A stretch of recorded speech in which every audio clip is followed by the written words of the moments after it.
Frostpunk 2 is here, and if you thought the first game was brutal, you're in for an even colder, harder, and more challenging experience. The world is still frozen, humanity is still on the brink of extinction, and now you're tasked with not just survival, but expansion. Welcome to Frostpunk 2, where every decision you make could be the one what dooms your people. But let's dive deeper and see exactly what this new chapter in the series has to offer. The first Frostpunk took the gaming world by storm in 2018, standing out from the typical city building simulators. This wasn't just about constructing a settlement, this was about constructing it in the harshest conditions imaginable. On an icy planet where the only thing keeping your citizens alive was a massive steam-powered generator. Fast forward 6 years and the developers at 11-bit Studios are back with a sequel that builds upon the original while offering even more complexity, challenges and depth. Frostpunk 2 picks up 30 years after the events of the first game. New London, the city you struggled so hard to build and maintain in the first game, has survived. Barely. The planet is still locked in an ice age, and while your people have clung to life, things are far from stable. The one solid authority what kept the city in check has crumbled. The captain is dead. And now it's up to you, the new leader, to restore order, manage resources, and this time expand beyond the city's frozen borders. The premise of Frostpunk 2 is simple. You must grow your settlement, exploring and colonizing new territories, while keeping your people alive in increasingly hostile conditions. But as with any Frostpunk game, nothing is as easy as it sounds. Right from the start, the game throws you into the deep end, with resource shortages, freezing temperatures, and the constant threat of rebellion looming over every decision you make. Let's talk about the new gameplay mechanics what set Frostpunk 2 apart from its predecessor. One of the most significant changes is the introduction of oil as a resource. In the first game, coal was your primary concern, keeping your generator running and your people warm. But in Frostpunk 2, oil is equally vital. It's used to fuel the new technologies what can help your city survive, but obtaining it is a risky endeavor what requires careful planning and resource management. Resource management has always been at the heart of Frostpunk's gameplay, but in Frostpunk 2 the stakes are higher than ever. You'll need to send out expeditions to gather resources from the frozen wilderness, but every trip is a gamble. Your workers may not return, or worse, they could come back empty-handed, leaving your city on the brink of collapse. And while you're out there searching for vital materials, your city back home is still demanding heat, food, and medical supplies. One of the key additions to Frostpunk 2's gameplay is the ability to build and manage districts. Now, instead of just constructing individual buildings, you task it with creating entire districts what specialize in different functions. Whether it's residential, industrial, or logistical, each district has its own set of needs and benefits. For example, placing residential districts near heat sources keep your citizens warm, but placing them too close to industrial zones could expose them to dangerous levels of pollution. District management adds a new layer of complexity to city building. It's not enough to simply build what you need. You have to think about how different buildings interact with each other.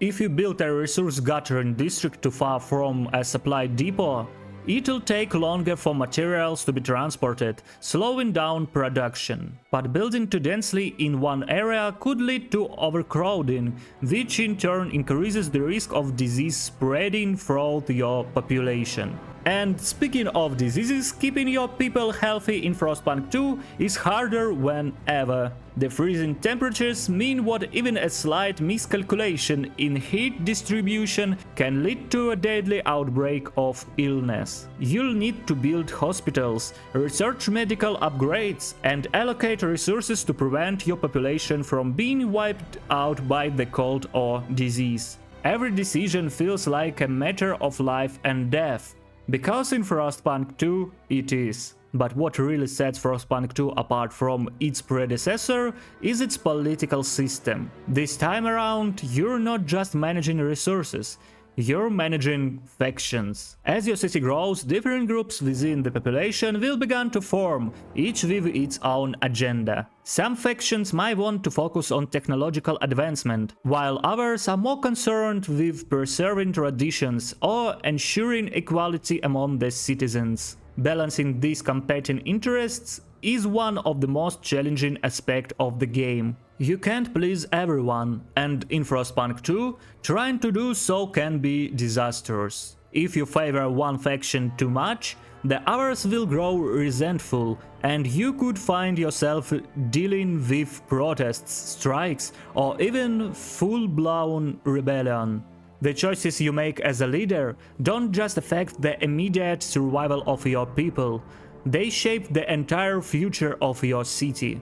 Will you rule with an iron fist, imposing strict laws and harsh punishments to maintain order? Or will you try to build a more democratic society, allowing your people a say in how the city is run, even if it slows down progress? The game forces you to constantly question your moral compass. Should you allow child labor to keep your factories running, even though it's clearly wrong? Should you sacrifice the elderly and the sick to conserve food for the young and healthy? Every choice has consequences, and there are no easy answers. This moral complexity is what made the original Frostpunk so compelling, and it's even more pronounced in the sequel. One of the most intriguing aspects of the Frostpunk 2 is how it handled exploration. In addition to managing your city, you'll also need to send out scouting parties to explore the frozen wastelands beyond your borders. These expeditions are essential for finding new resources, but they also dangerous. You never know what your scouts might encounter: hostile weather, dangerous wildlife, or even rival factions vying for the same resources. But exploration isn't just about survival,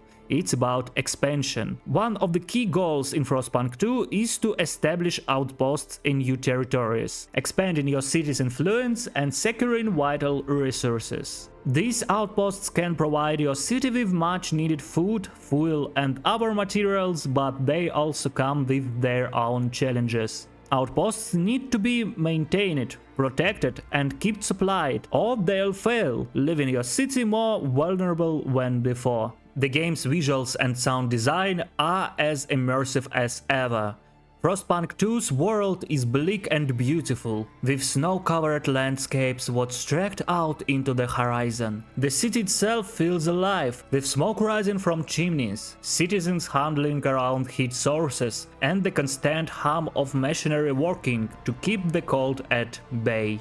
The sound design adds to the immersion, with the howling wind, the crackling of fires, and the distant clanging of metal, all serving to remind you of the harsh world your people inhabit. One of the most striking changes in Frostpunk 2 is the scale of the game. In the first Frostpunk, you were managing a small isolated city, but in Frostpunk 2, the world feels much larger. The camera zooms out, showing you the vast frozen wasteland that surrounds your city. This sense of scale is reinforced by the game's new systems of managing multiple outposts and regions, making you feel like you're not just fighting for survival in one place, but across an entire frozen continent. However, with this increased scale comes increased responsibility. Managing multiple regions and outposts means you'll need to be constantly aware of what's happening in each area. If one outpost runs out of fuel, it could trigger a chain reaction that leads to the collapse of your entire infrastructure. This makes Frostpunk 2 feel more like a 4X strategy game at times, with its emphasis on exploration, expansion, and resource management on a larger scale. Despite the game's complexity, Frostpunk 2 is surprisingly accessible. The developers have done a great job of introducing new mechanics gradually. allowing players to get a feel for the game before ramping up the difficulty. But make no mistake, this is still a brutal game. Even on the easier difficulty settings, it's easy to find yourself in a situation where you're out of resources, your people are freezing, and there's no clear path to survival. But that's what makes Frostpunk 2 so compelling. It's a game that constantly challenges you, forces you to make thought decisions, and never lets you forget that failure is always just one step away. The stakes are high, the challenges are immense, but the sense of accomplishment when you finally overcome the odds is unlike anything else. To warp it up, Frostpunk 2 is a worthy successor to the original game. It builds on the foundation laid by the first Frostpunk, adding new mechanics, deeper moral dilemmas, and a larger, more complex world to explore. It's not just about surviving anymore,